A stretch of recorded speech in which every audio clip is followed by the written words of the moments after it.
안녕하십니까. 아저씨 발전연구소 심소장입니다. 이제 총선이 15일 앞으로 다가왔습니다. 사전 선거까지 계산하면 10일밖에 남지 않았는데요. 전국 평균 2.6대 1로 웬만한 후보들이 1대 1인 상황입니다. 국힘과 민주당의 대결이 흥미진진한데요.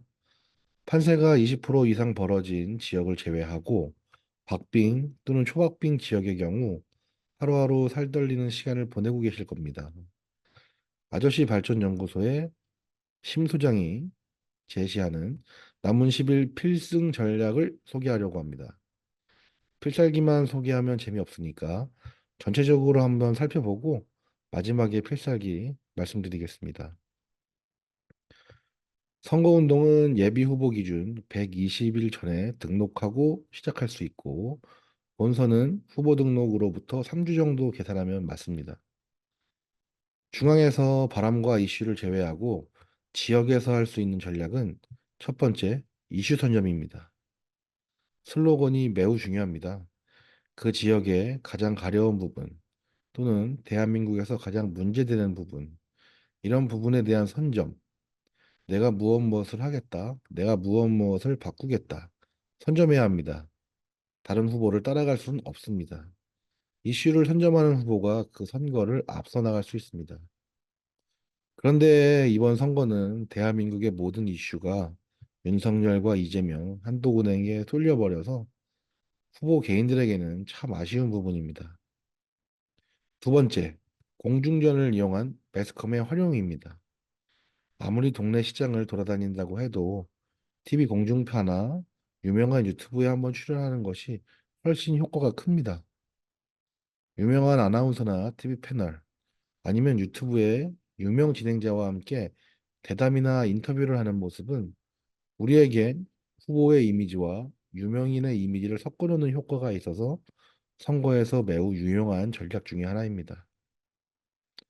하지만 아까 이슈 선점에서처럼 모든 매스컴이 후보의 검증이나 인터뷰는 하지 않고 윤석열과 이재명, 한동훈에게 쏠려버린 건 그 또한 참 아쉬운 상황입니다.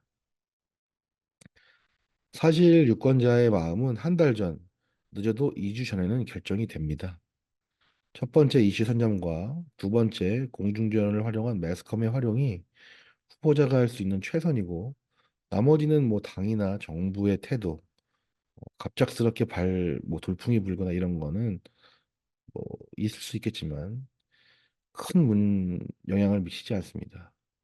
후보의 개인 능력도 있지 않느냐 이런 의견이 있으시겠지만 대권 후보급의 인지도 아니면 최소한 도지사 일을 잘하는 재선 이상의 국회의원 아니면 큰 의미가 없습니다, 개인기는. 그리고 그렇게 개인기가 뛰어나고 잘하는 사람이면 이미 후원과 응원이 붙어서 선거에서 유리한 상황일 것입니다.